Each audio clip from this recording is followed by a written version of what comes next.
My name is Rachel Chen. I'm 28 years old.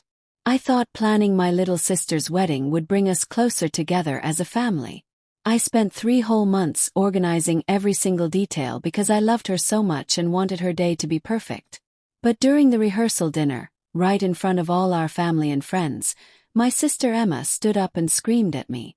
She said I was trying to steal her special day and make it all about me. Then my mom and dad said something that made my heart break into a million tiny pieces. "This family would have been better off without you," they said while everyone watched. The whole restaurant went completely quiet. Nobody moved. Nobody spoke. I couldn't breathe. My chest felt tight like someone was squeezing it. I had worked so hard for them. I gave them my time, my money, my love, everything I had. But they treated me like I was nothing. Like I didn't matter at all.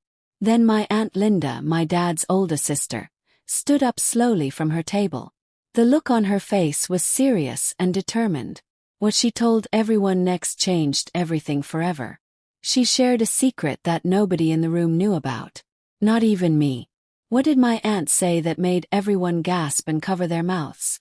Why did I finally decide to leave them all behind after that moment? Keep watching to find out what happened next in this crazy story. Have you ever been hurt really badly by someone you love and trust? Tell me your story in the comments below. I want to hear from you. Please hit the like button and subscribe to Queen's Revenge for more true stories just like this one. I grew up in a small town called Riverside, about 2 hours away from the big city. Being the oldest child in my family meant I always had extra jobs and responsibilities to handle. My sister Emma Chen is 5 years younger than me, which made me feel like I had to take care of her all the time. When she was 7 years old and struggling in school, I helped her learn to read by sitting with her every single night after dinner. I was only 12 years old myself, but I acted like her second mom because I thought that was my job. When Emma turned 13 and all her friends had cell phones, I used all my birthday money to buy her first phone. Mom and Dad said they couldn't afford it, so I made it happen for her. Being the big sister meant always putting Emma first, even when she told me I was annoying and bossy and to leave her alone. I thought she was just being a normal moody teenager. I didn't know back then that she actually didn't like me very much at all. My mother, Susan Chen, and my father, David Chen, always treated Emma like she was made of glass and could break at any moment. They thought she needed more attention and care because she cried a lot when she was little and seemed more sensitive than me. When I won first place in the science fair at school with my volcano project, Mom was too busy helping Emma pick out new shoes at the mall to even look at my trophy. She didn't come to the award ceremony.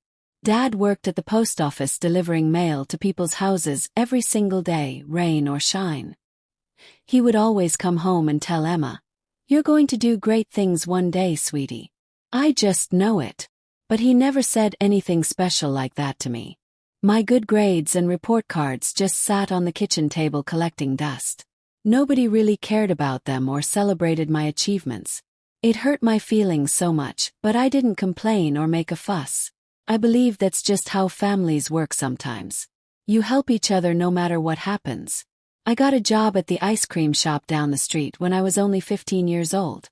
I used that money to help buy groceries for our house because things were financially tight and Mom kept saying we needed help. Emma got brand new clothes and expensive toys for her birthday and Christmas while I wore hand-me-downs from our cousin Jennifer who lived across town. My Aunt Linda Chen and Uncle Frank Chen lived in the next town over, just 15 minutes away by car if you took the highway. Their house was my happy place, my escape from all the stress at home. They would invite me over for pancakes on Saturday mornings and we'd play board games together like Monopoly and Scrabble until lunchtime. Aunt Linda always smiled at me with her warm, kind eyes and said, "Rachel, you're so smart and kind. Don't ever forget that." When I told her I wanted to become a teacher one day and help kids learn, Uncle Frank, who was quieter but really nice and thoughtful, would say, "You'll be the best teacher this town has ever seen." Their words and encouragement made me feel special and valued, especially when my mom acted like my college acceptance letter was no big deal at all. She barely glanced at it before going back to celebrating Emma getting into her first choice of colleges, even though my grades and test scores were much, much higher than hers. Aunt Linda and Uncle Frank noticed me and saw my worth when my own parents didn't seem to care. After I finished college with my degree, I got a really good job as a marketing coordinator at a successful company in Riverside. The pay was good enough that I could afford my own small apartment and still have some money left over each month. But my family kept asking me for help with everything under the sun. 2 years ago, when Emma started planning her dream wedding to her fiancé Mark, I started paying for lots and lots of things because she said she needed help. Her wedding dress from the fancy bridal shop cost $4,000, and I paid for the entire thing with my credit card. I gave her money every single month, about $600 each time, to help her save up for the venue deposit and other expenses. I even gave her my personal credit card to use for wedding decorations like flowers and centerpieces, but she also used it to buy expensive makeup from department stores and concert tickets to see her favorite bands with her friends. Mom and Dad told me over and over that they didn't have enough money saved up in their bank account to help Emma, so I thought it was my job and responsibility to step in and help my little sister. Emma never once said thank you to me for any of it. Not even a simple thanks, sis. Instead, she would say mean things like, "Must be really easy for you to throw money around when you don't have a life or friends." Her words hurt me deep inside, but I tried my best to ignore them and brush them off. I hoped and prayed that she would be nicer and more grateful after all the wedding stress was finally over. Emma got more and more jealous and bitter as I did well at my job and got promotions. She was 23 years old at this time, working part-time at a clothing store at the mall, and she couldn't stand the fact that I had built a good, stable life for myself through hard work. When I saved up enough money to buy a small house last summer, she rolled her eyes dramatically and said, "Who needs a whole house for just one person? You're just trying to show off again, aren't you?" At family dinners every Sunday at Mom and Dad's house, she would make fun of my work in front of everyone, saying my job was just making boring advertisements that nobody cared about. She called me a workaholic who had no friends and no social life whatsoever. Mom would giggle and laugh like it was all harmless fun and say, "Oh, Emma's just joking around with you, Rachel." Dad would nod his head in agreement like it was totally fine and funny. Nobody ever told her to stop being mean to me or stood up for me. I would stay quiet and bite my tongue because I didn't want to cause problems or make a scene. But every single mean comment and insult made me feel smaller and smaller, like I was shrinking. Aunt Linda saw exactly what was happening to me. One day when we were baking chocolate chip cookies together at her house, she held my hand tight and looked right into my eyes. "Don't let them make you feel bad about yourself, Rachel. You're wonderful just the way you are," she said with so much love in her voice. Uncle Frank was fixing a broken chair nearby with his tools. He looked up from his work and said, "You're doing everything right, kid. Don't doubt yourself." Their support and kind words kept me going when everything in my life felt so heavy and overwhelming. But Emma's jealousy and my parents constantly taking her side built a big, thick wall between us that seemed impossible to break down. I kept giving them money and time and patience because I thought that's what good family members are supposed to do for each other. At least, that's what I believed back then before everything fell apart. 3 months before the wedding date, I worked really, really hard to make everything absolutely perfect for Emma's special day. I wanted her wedding to be something she would remember forever and tell her children about someday. I found a beautiful venue called the Garden House in Riverside that had pretty gardens and twinkling lights everywhere. It had enough room for 70 guests to sit comfortably and enjoy the celebration, and the rental fee cost $7,000 for the whole day. I paid for the entire thing up front without hesitation. I spent many weeks choosing the perfect menu with Emma, sitting at her apartment going through catering books. We picked grilled chicken, creamy pasta, fresh salad with ranch dressing, and a 3-tier vanilla cake with strawberries on top because those were all her absolute favorite foods. I hired a professional photographer named Mike who had great reviews online and charged $1,000 to take beautiful pictures all day long from start to finish. My boyfriend, James Parker, who I'd been dating for 2 years, helped me talk to the flower shop owner to negotiate better prices on roses and bouquets.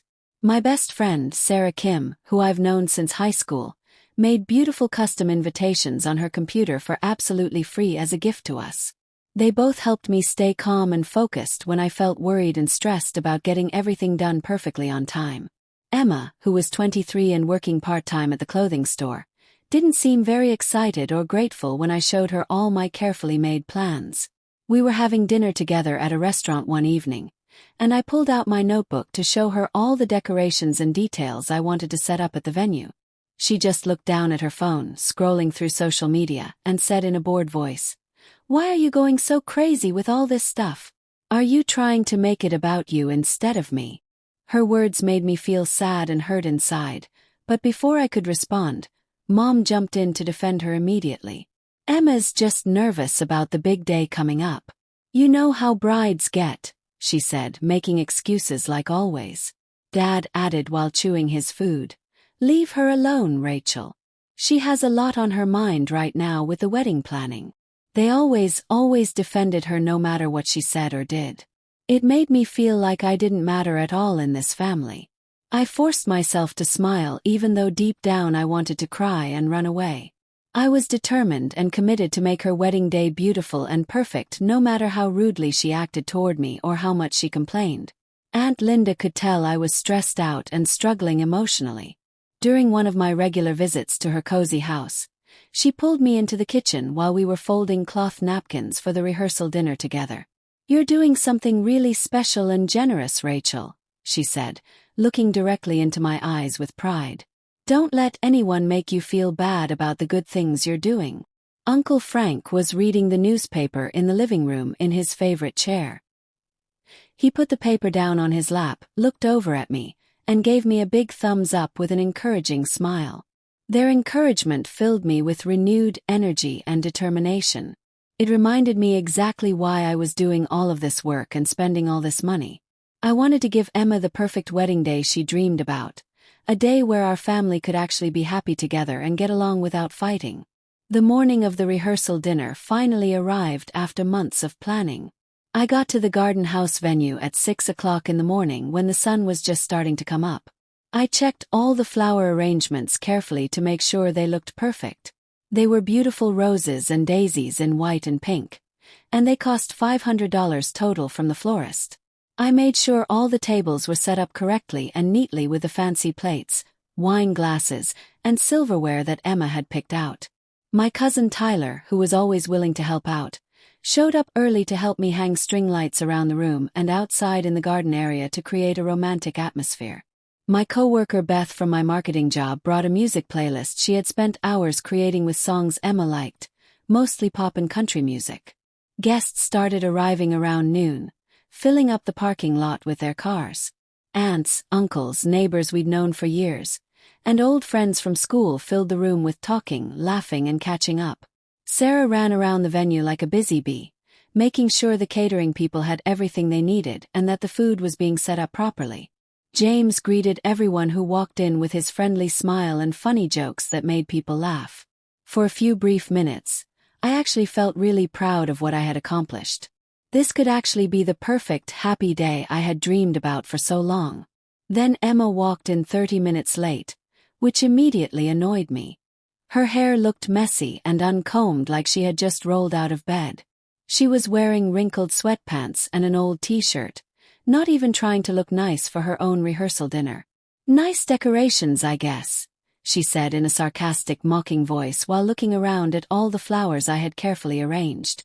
"What are you trying to be now, a professional party planner or something?" I didn't say anything back to her. I just kept walking around and checking the food table to avoid having to talk to her and get into an argument. But she wasn't finished being mean and rude to me yet. At the buffet table where all the food was laid out, she poked the grilled chicken with her fork and made a disgusted face like it was rotten. "This food looks like it came from a cheap gas station. Did you even taste test this?" she said loudly. Some people nearby turned their heads to look at her with shocked expressions. The room got a little quieter as people sensed tension. My stomach felt sick and twisted in knots, but I kept moving around the room, checking on the dessert table and making sure the cake looked perfect so I wouldn't have to deal with her terrible attitude right now. Sarah, being the good friend she is, grabbed Emma's arm gently and whispered close to her ear, "Come on, Emma. Be nice for once. Rachel worked incredibly hard for you and spent so much money."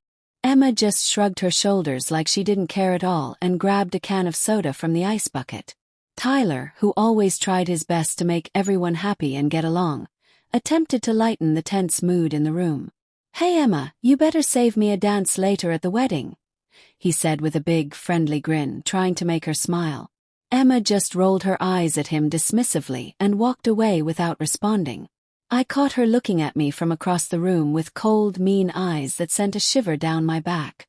Her comments and behavior weren't just innocent teasing anymore. They felt deliberate and intentional, like she actually wanted to ruin this day and make me miserable. I told myself I was probably overthinking everything and being too sensitive. After all, this rehearsal dinner was supposed to be for Emma and her fiancé Mark, not about me at all. By 1 o'clock in the afternoon, the venue was completely full of people everywhere you looked. Laughter echoed through the room as guests told funny stories about Emma growing up and embarrassing childhood memories. Beth handed me a cold bottle of water and whispered quietly so only I could hear, "You did an absolutely amazing job with everything, Rachel. This place looks incredible." I smiled and thanked her, but Emma's negative attitude hung over me like a dark, heavy cloud that wouldn't go away. Her late arrival, her messy appearance, and her mean words had already ruined the day for me emotionally. I looked over at Aunt Linda across the room. She was talking to Mark's parents near the entrance, smiling and laughing. Her face looked happy and relaxed. I wanted so badly to protect that happiness and joy. But something deep in my gut told me that Emma wasn't here to celebrate or be grateful. She was here to cause drama and problems. That uncomfortable feeling wouldn't go away as the afternoon continued and more guests arrived.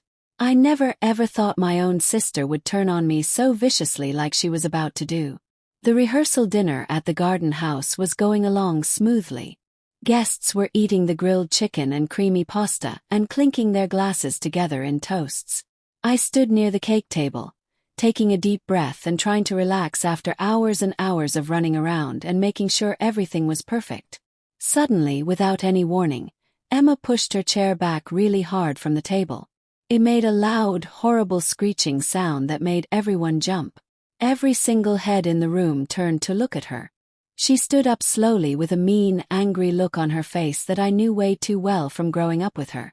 "Let's talk about Rachel for a minute," she announced loudly so every person in the room could hear her clearly.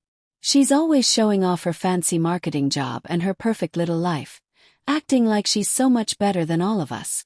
When was the last time you actually cared about me or this family, Rachel?" Her words accused me of being selfish and not caring about anyone but myself. I froze completely still like a statue. My hands grabbed the edge of the tablecloth really tight, turning my knuckles white. Before I could open my mouth to defend myself or say anything back, Mom joined in the attack. "Emma's absolutely right about everything," she said in a sharp, angry voice that cut through the air. "You're always too busy with your stupid career to spend any quality time with your own family anymore." Then Dad leaned forward in his chair, and his eyes looked cold and mean, completely different from how he usually looked. "This family would have been better off without you," he said clearly so everyone could hear. The entire room went dead silent instantly. You could hear a pin drop. Everyone stared at us with wide eyes and open mouths. People stopped eating with their forks frozen in the air. The weight of their horrible words crushed me like a heavy rock sitting on my chest, making it hard to breathe. I felt shocked and betrayed at the exact same time. Two awful feelings mixing together. I had poured my entire heart and soul into planning this day for Emma. I paid for absolutely everything with my own hard-earned money. And now my own family was viciously attacking me in front of everyone we knew. Emma kept going with her angry speech.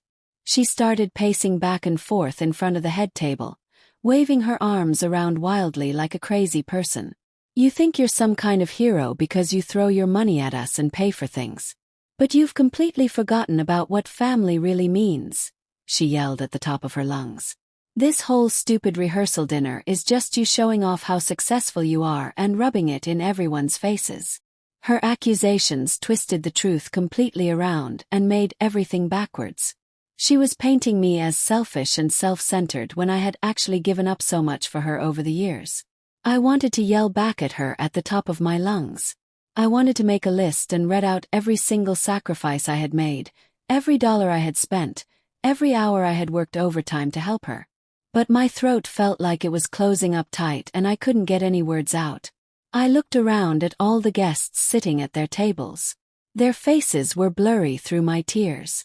Some looked shocked and uncomfortable. Some looked embarrassed. Some were whispering to each other. Sarah, my best friend, clenched her fists tight.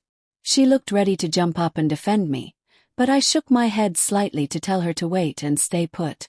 I needed to handle this situation myself, even though my mind was racing 1,000,000 miles an hour and I couldn't think straight. Mom kept piling on more attacks. Her voice got even louder and more aggressive. "You've always acted like you're too good for this family, Rachel. Emma's just saying out loud what we've all been thinking for years." Dad nodded his head in strong agreement. His jaw clenched tight. "You've got your fancy house and your big career and your perfect boyfriend. But what has any of that done for us? Absolutely nothing." Their words hurt worse than anything Emma had said. Way worse. They cut deep into years and years of loyalty I had shown them without question. My face felt hot and burning. My hands were shaking as I desperately tried to stay calm and not break down crying. The room felt like it was getting smaller and smaller, closing in on me. The air felt thick and heavy, making it hard to breathe properly. Tyler shifted uncomfortably in his seat, not knowing what to do. Beth whispered something to another guest sitting next to her with her eyes wide open in shock. I wanted to run away and disappear, just vanish into thin air. But my feet felt like they were glued to the floor. I just stood there frozen, trying to process and understand why they were humiliating me in public like this in front of all these people. Through all the confusion and pain, I noticed Aunt Linda across the room. She was sitting at a table near the front of the room. Her hands were folded tightly together in front of her on the table. Her face looked serious and stern, but her eyes were sharp, focused, and determined. She had watched the whole terrible thing unfold from start to finish, and her silence felt powerful and intentional. As Emma kept ranting and raving and saying awful things about me, Aunt Linda leaned forward in her chair, creaked a little bit under her weight. I caught her eye across the room. She looked steady and strong and ready, and I knew deep down she was about to do something big. My heart started pounding even harder and faster than before. I wasn't just feeling pain from my family's cruel words anymore. I felt like something really important and life-changing was about to happen. Aunt Linda wasn't the type of person to just sit there quietly and do nothing when something was clearly wrong. She had seen enough. I could feel it in the air. Then Aunt Linda stood up slowly from her chair. Her voice was calm but really firm and strong. The room, which was already silent from Emma's horrible outburst and my parents' cruel words, seemed to hold its breath even more if that was possible. Aunt Linda, who was 55 years old with gray hair and kind eyes, commanded everyone's complete attention without even raising her voice. "That's enough," she said clearly, looking around at all the guests sitting at the garden house. "It's time everyone here knew the real truth about what's been going on in this family. Susan and David, my own younger brother, took $25,000 from Frank and me last year. They told us it was an emergency loan for medical bills because David needed surgery. But they lied to us. They used that money to pay for Emma's entire wedding. The venue, the dress, the photographer, the flowers, everything. Meanwhile, they told Rachel they were completely broke and had no money, forcing her to pay for all of it too with her own savings." Gasps filled the room immediately. People couldn't believe what they were hearing. Some people put their hands over their mouths in shock. I felt my knees get weak and wobbly like they might give out. My mind was spinning in circles. All those months, I had used my hard-earned savings to pay for Emma's dream wedding because Mom and Dad said they had absolutely no money in their bank account. $7,000 for the beautiful venue. $4,000 for the designer dress. $1,000 for the professional photographer. Hundreds more for flowers and decorations. I had maxed out my credit card to the limit, believing with all my heart that I was helping a family that was struggling financially. Now Aunt Linda's shocking words exposed the ugly truth that had been hidden. My parents had borrowed a huge amount of money from Aunt Linda and Uncle Frank specifically for Emma's wedding expenses. Then they lied straight to my face and made me pay for everything too with my own money. They took money from both places. They double-dip. I stared hard at Mom and Dad sitting at their table. Their faces turned pale white like ghosts. They had been caught red-handed in their lie and couldn't deny it. Mom stammered and stuttered, trying to find words. It wasn't like that, Linda. You don't understand. Emma needed the help more than Rachel did. She's more sensitive and fragile, you know how she is. Dad jumped in quickly, his voice defensive and angry, trying to justify what they did. We didn't have a choice in the matter. Rachel's doing just fine on her own with her big job and her money. Emma's still figuring out her life and needed our support. Their pathetic excuses sounded empty and hollow, like lies that nobody would believe. Each word they spoke made the pain in my chest worse and sharper. The guests shifted uncomfortably in their seats, not knowing where to look. Some were whispering quietly to each other. Others just stared in complete disbelief with their mouths hanging open. Tyler clenched his jaw tight. Beth shook her head slowly with her eyes wide open. The air felt electric and charged with the weight of their betrayal. Aunt Linda didn't back down or soften her words at all. You lied directly to Rachel's face. You made her think Frank and I didn't need that money back, that it was a gift. You made her drain her entire savings account while you spent our loan on Emma's every single wish and desire. Designer shoes, expensive makeup and skincare, spa days, fancy dinners out, all of it, she said, staring directly at Mom and Dad with fire in her eyes. She gave everything she had to give, and you let her do it without saying a word. Her words hit me like a giant wave crashing over me, washing away years and years of guilt I had been carrying around like a heavy backpack. I had always felt like I wasn't doing enough for my family, like I should give more and more. James, standing beside me, put his strong hand on my shoulder. It felt steady and warm and comforting. Sarah, standing on my other side, gave me a fierce, strong nod. Her eyes told me clearly that she had my back no matter what.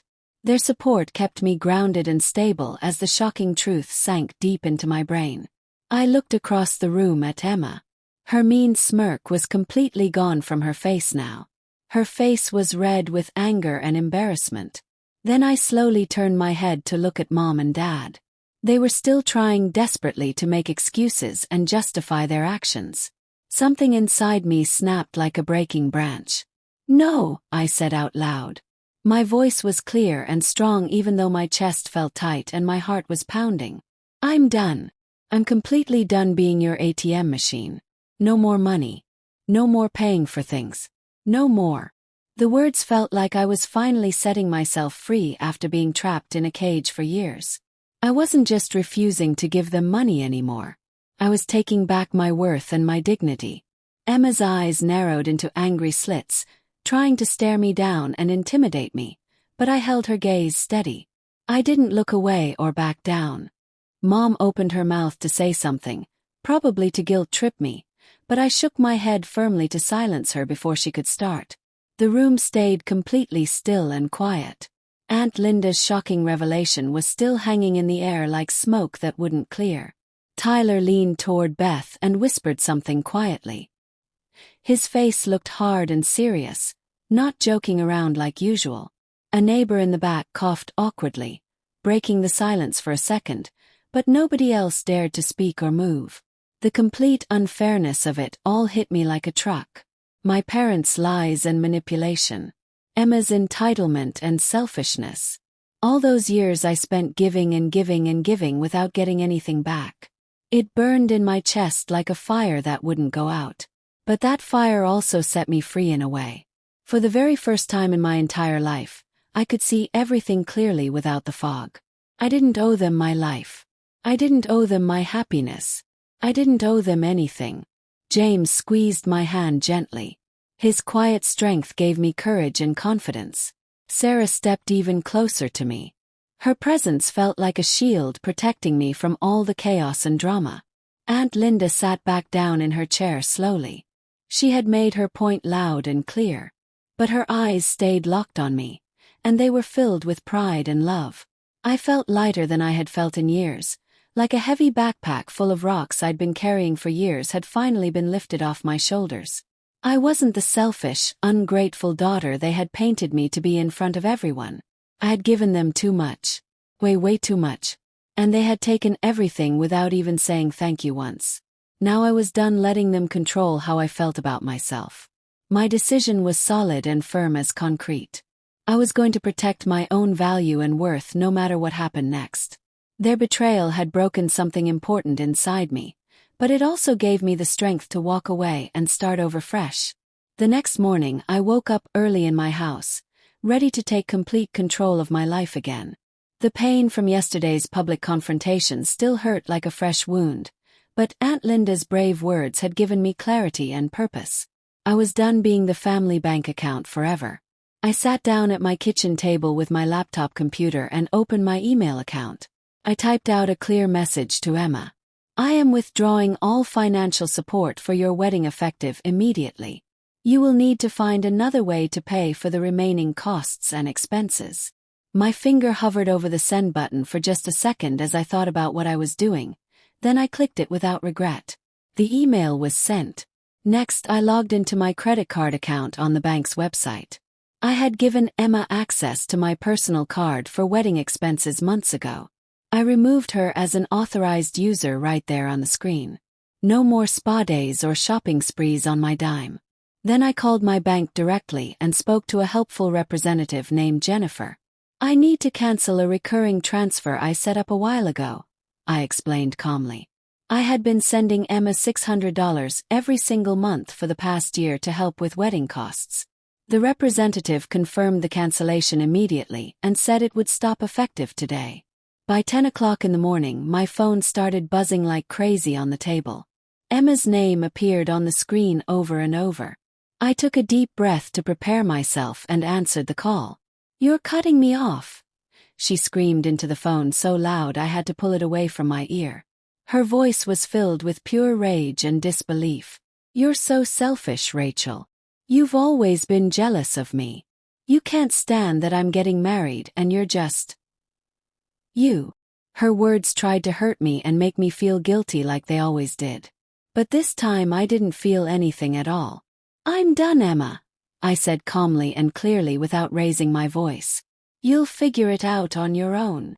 She sputtered and called me terrible names I won't repeat, but I calmly hung up the phone and set it down.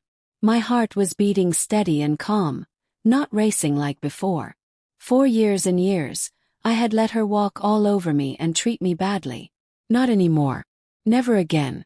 Less than an hour later, Mom called my phone. "How could you do this to Emma?" she demanded immediately without even saying hello. Her tone was sharp and accusing. "She's your sister, Rachel. Your only sister. She needs you. You're being cruel and heartless." Dad grabbed the phone from her. I could hear him breathing hard into the speaker. "You're abandoning this family when we need you most. After everything we've done for you over the years, you owe us," he said angrily. Their words followed the same old script they always used. Always defending Emma no matter what. Always dismissing me and my feelings. I took a deep breath, gathering my strength. The memory of their lies at the rehearsal dinner gave me courage. "No," I said firmly and clearly so they couldn't misunderstand. "You borrowed $25,000 from Aunt Linda and Uncle Frank. You lied to me about being broke and having no money. You made me pay for Emma's wedding with my own hard-earned savings while you used their loan for the same thing. I'm not giving you another single cent." Mom gasped loudly. She tried to interrupt me and talk over me, but I kept talking over her. "I've given enough. More than enough. Way more than I should have. It's time for you to take responsibility for your own choices and actions." I ended the call by pressing the red button.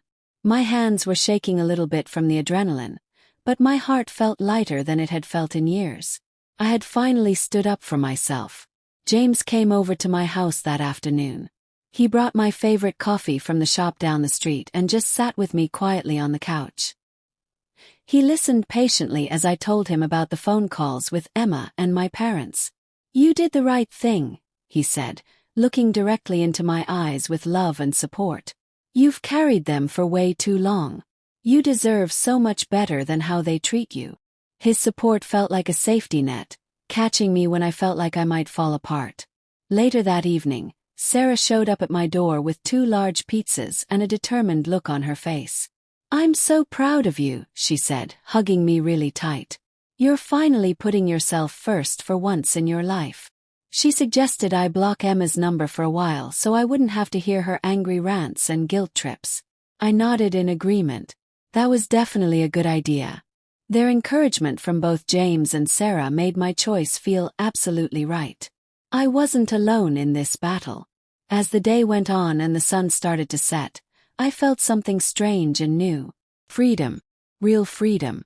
For years and years, I had tied my entire worth and value to what I could give to other people. Money, time, patience, energy, everything. Every dollar I gave to Emma, every bill I paid for my parents, had been like a test to prove my love. I thought if I gave enough, if I sacrificed enough, they would finally love me back and appreciate me. Now I understood the painful truth. Their demands would never, ever end. Their gratitude would never come. Canceling the credit card access and stopping the money transfers wasn't just about protecting my bank account from going empty. It was about setting healthy boundaries for the first time. It was about saying out loud, "I matter too. My feelings matter." I thought back to all the times I had stretched myself so thin I almost broke into pieces. I had believed it was my duty and obligation as the older sister to sacrifice everything for Emma. That old version of me was gone now. Dead and buried. By dinner time, I was sitting with James and Sarah at my house around the kitchen table. We ordered Chinese food from our favorite restaurant and talked about movies, funny stories from work, anything but the family drama. James told a hilarious joke about his coworker that made me laugh so hard I almost cried happy tears. Sarah teased him about his terrible dance moves at the last party we went to.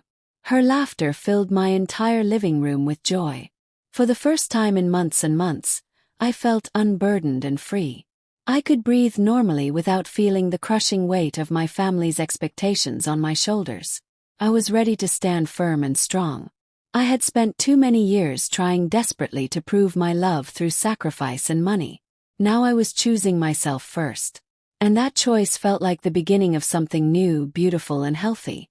6 months later, my life felt completely and totally different, like a whole new chapter. James and I had gotten engaged with a beautiful ring, and we were planning a small, simple wedding at the courthouse with just our closest friends. No big expensive party. No drama. We spent our days hiking in the mountains, cooking new recipes together, and dreaming about our future and maybe having kids someday. I had blocked Emma, Mom, and Dad's phone numbers completely. Cutting that cord had freed me from their constant demands and guilt trips. The silence was peaceful and calm. No more late-night calls begging for money. No more guilt trips about being a bad daughter or sister. I had built a life that was truly mine, not a stage for their drama and chaos. James was my biggest supporter through everything.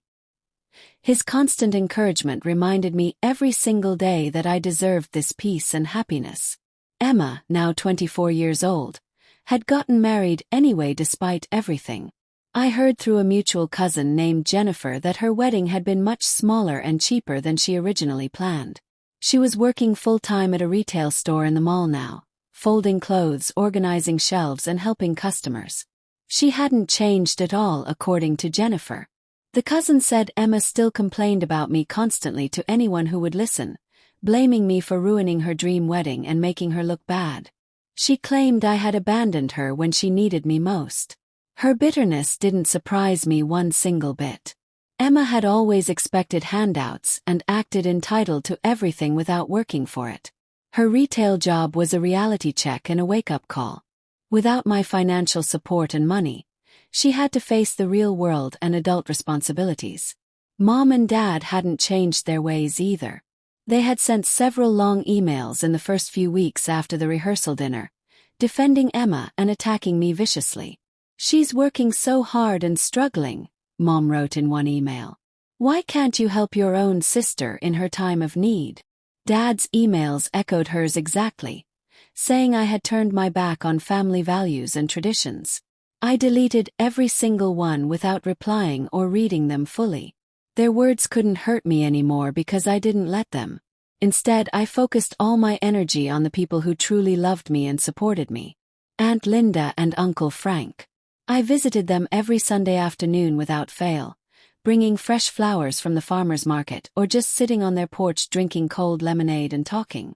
Their love and belief in me was more than enough. Looking back now with clear eyes, I can see the lesson so clearly. Family isn't a free pass to take advantage of someone.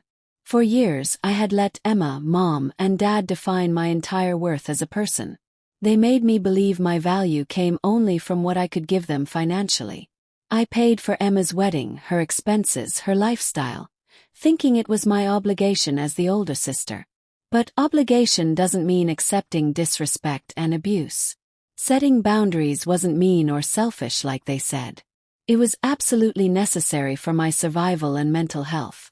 By stepping away from their toxicity and manipulation, I protected my peace, my mental health, and my future happiness. I wasn't cutting them off to hurt them or get revenge on them. I was choosing not to let their chaos and drama destroy me anymore. That choice gave me a strength I never knew I had inside me. The rehearsal dinner at the garden house, even though it was incredibly painful and embarrassing at the time, became a major turning point in my entire life. It exposed the ugly truth for everyone to see. Not just their lies about the money and the loan, but the deeper truth about who they really were as people. Emma's false accusations, Mom and Dad's betrayal and manipulation, and Aunt Linda's bravery in speaking up publicly showed me the cost of staying silent and taking abuse. I had spent too many years trying desperately to fix a family that didn't want to be fixed at all. They wanted a scapegoat to blame. They wanted someone to take advantage of. They wanted free money without gratitude. Now I focused only on what I could actually control in my life. My happiness, my future, my relationships with people who actually valued me as a person. People like James, Sarah, Aunt Linda, and Uncle Frank who loved me unconditionally. To anyone who might be listening to my story right now, I want to share this important message with you from my heart. You don't have to sacrifice yourself and your happiness to prove you love someone. If your family demands more than they give back, if they guilt you into giving up your peace and happiness constantly, it's completely okay to say no. You have permission to say no. Setting boundaries doesn't make you a bad person or a bad family member. It doesn't make you less loving or caring. It actually makes you whole. Makes you strong and healthy. I learned that lesson the hard way through pain. I learned it through years of giving until I had absolutely nothing left for myself. Now I'm building a life that reflects my true worth and value. I'm surrounded by people who see my value and appreciate me for exactly who I am. You deserve that too. Every single person deserves that. Thank you so much for following my story all the way to the very end. It wasn't easy for me to share all of this personal information with you, but I'm really grateful for every single person who took the time to listen to my story. Your time and attention mean the entire world to me. If you've ever faced family drama or had to set difficult boundaries with people you love, I would really love to hear about your experiences in the comments. Please share your stories in the comment section below this video. Your story might be exactly what someone else needs to hear today to find their own strength and courage to stand up for themselves. Let's keep this conversation going in the comments. Let's support each other as a community. And remember always, choosing yourself isn't selfish at all. It's survival. It's self-love. It's the bravest thing you can possibly do for yourself. Thank you for being here with me today and listening to my story. Until next time, stay strong, set your boundaries firmly, and never let anyone make you feel small or worthless. You are valuable. You matter. This is Queen's Revenge signing off.